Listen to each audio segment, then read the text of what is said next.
CBSEৰ দশম শ্ৰেণীৰ পৰীক্ষাত উজ্জ্বলিল দেৰগাঁৱৰ ছাত্ৰ 93.4% নম্বৰ প্ৰাপ্তিৰে লুইত নন্দন হাজৰিকাৰ সফলতা সদ্যঘোষিত CBSEৰ দশম শ্ৰেণীৰ পৰীক্ষাত আটাইকেইটা বিষয়তে লেটাৰ মাৰ্কসহ 93.4% নম্বৰেৰে সফলতা অৰ্জন দেৰগাঁৱৰ ভিতৰুৱা দৈয়ঙীয়া গোৱালগাঁৱৰ মুদৈ চুকৰ লুইত নন্দন হাজৰিকা মেধাৱী ছাত্ৰজনে মুঠ 467 নম্বৰ লাভ কৰি অঞ্চলটোলৈ গৌৰৱ কঢ়িয়াই আনিছে ছাত্ৰজনৰ পিতৃ মৃদুল হাজৰিকা ভাৰতীয় সেনাবাহিনীৰ অৱসৰপ্ৰাপ্ত এজন জোৱান পিতৃ কৰ্মসূত্ৰে ঘৰৰ পৰা দূৰত থাকিবলগীয়া হৈছিল মাতৃ নয়নমণি হাজৰিকা আৰু জ্যেষ্ঠ ভাতৃয়ে ছাত্ৰজনৰ শিক্ষাৰ ক্ষেত্ৰত পৰ্যবেক্ষণ কৰিছিল অধ্যয়ন আৰু একাগ্ৰতাৰ বলত লুইত নন্দন হাজৰিকাই এই ফলাফল লাভ কৰা ছাত্ৰজনে আৰ্মি পাব্লিক স্কুল গুৱাহাটী বশিষ্ঠৰ পৰা হাইস্কুল শিক্ষান্ত পৰীক্ষাত অৱতীৰ্ণ হৈছিল ভৱিষ্যতে চিকিৎসক হোৱাৰ সপোন পুহি ৰাখিছে মেধাৱী ছাত্ৰজনে নমস্কাৰ মোৰ নাম লুইত নন্দন হাজৰিকা মই আৰ্মি পাব্লিক স্কুল বশিষ্ঠ গুৱাহাটীৰ পৰা পঢ়িছোঁ 467 মাৰ্কছ তোমাৰ পাৰ্চেণ্টেজ 93.4%। এতিয়া তুমি ক'ত এডমিশ্যন ল'বা এইবাৰ মই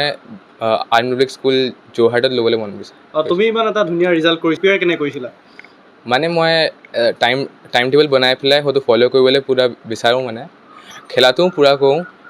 দিনত 2 ঘণ্টা বা 3 ঘণ্টা উলিয়াই পেলাই পঢ়িছিলা আৰু তোমাৰ ফিউচাৰ প্লেন মোৰ ডক্টৰ বনা আছে মই তাৰ কাৰণে আকাশত কোচিং কৰি পেলাই কি কয় নীটৰ কাৰণে প্ৰিপেয়াৰ কৰিবলৈ বিচাৰিছোঁ যোৰহাটৰ পৰা পঢ়িম একচুৱেলি মই বহুত আনন্দিত আজি মোৰ ল'ৰাই ইমান ধুনীয়া নম্বৰ পাই পাছ কৰাৰ কাৰণে মই বহুত গৌৰৱ অনুভৱ কৰিছোঁ সন্তানলৈ কি সপোন দেখে তেওঁক লৈ মই এইটোৱে সপোন দেখিছোঁ তেওঁ যে ভৱিষ্যত সি নিজেও কৈছে ডাক্তৰ পঢ়িবলৈ মন তেওঁ মই কোচিছ কৰিম আৰু যিমান পাৰোঁ তেওঁক সহায় কৰিবলৈ দেশ সেৱাত বৰ পৰা নাই তথাপিও ইমান এটা ভাল ৰিজাল্ট পিতৃ হিচাপে গৌৰৱান্বিত মই পিতৃ হিচাপে বহুত তাৰমানে এইটো গৌৰৱ অনুভৱ কৰিছোঁ মোৰ তাৰমানে মোৰ মাকলৈ যায় একচুৱেলি মই একো বেছিকৈ সময় নাপাওঁ ডিউটিতে থাকিব লাগে বিশেষকৈ ৰাতি আহি পাওঁ কিন্তু গোটেই পঢ়া শুনাৰ দায়িত্বটো মাকেই চায় কৃতিত্বটো মায়ে স্কুলৰ যেতিয়া এইবোৰ কি হয় পেৰেণ্টছ মিটিং হয় তেতিয়া মই একচুৱেলি লগতহে যাওঁ তেওঁই চব বহি চেক কৰে তাৰপাছত মোক উত্তৰটো দিয়ে যে এইটো হৈছে তাৰ প্ৰব্লেমখিনিহে মই ছল্ভ কৰোঁ পাছত আৰু যিখিনি হয়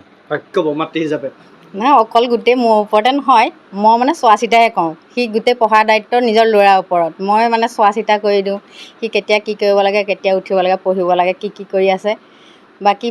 গোটেইখিনি তেওঁৰ ওপৰতহে যায় তেওঁ নিজে মুখস্থ কৰাৰ পৰা আদি কৰি যিমানখিনি কৰোঁ কামখিনি চাওঁ তেওঁৰ ওপৰতে মই মাত্ৰ অকল চোৱা চিতা কৰি দিওঁ আৰু যিখিনি কৰিব লাগে এতিয়া মাত্ৰ বৰ ভাল লাগিছে আৰু ইমান ধুনীয়া ৰিজাল্ট কৰিব বুলি ভাবিছিলোঁ যদিও তাৰমানে ইমান হ'ব বুলি ভবাও নাই তেওঁ কষ্ট যথেষ্ট কৰিছিলে ৰাতি যিমান পাৰে ৰাতি 3:30 4টা বজালৈকে পঢ়িছিলে আৰু দিনতো যিমান সময় পায় পঢ়ে মাজে মাজে অকণমান খেলা ধূলাও কৰে তেনেকৈ পঢ়িছিলে আৰু মোৰ দুজন ল'ৰা মোৰ ডাঙৰজন ল'ৰা ইঞ্জিনিয়াৰ কৰি আছে সিও ধুনীয়া এটা ৰিজাল্ট কৰিছিলে আগতে 90% পাইছিলে আৰু ই তাতকৈ অলপ বেছি পাইছে কাৰণে অলপ বেছি ভাল লাগিছে আৰু আমাৰ এখন এই দেৰগাঁও অঞ্চলৰ যি আমাৰ এখন দৈঙা গোৱাল মুদৈ চুবুৰী আমাৰ অকণমান ভিতৰুৱা জেগা আমাৰ শিক্ষাৰ ক্ষেত্ৰত প্ৰায় খেদি এতিয়াহে অকণমান দপে উঠিছে আজি আমাৰ যি ভতিজা ল'ৰাটোৱে যি আমাৰ যি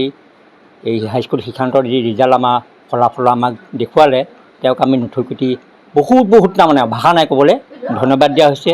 আৰু তেওঁলোকৰ পিতৃ মাতৃ যি প্ৰচেষ্টা সেই পিতৃ মাতৃকলৈ আমি আমাৰ গাঁৱৰ তৰফৰ পৰা আমাৰ গোটেই বংশই দৈঙা গোৱালৰ মুদৈ চুবুৰীটো আমি গোটেই বংশ গৌৰৱান্বিত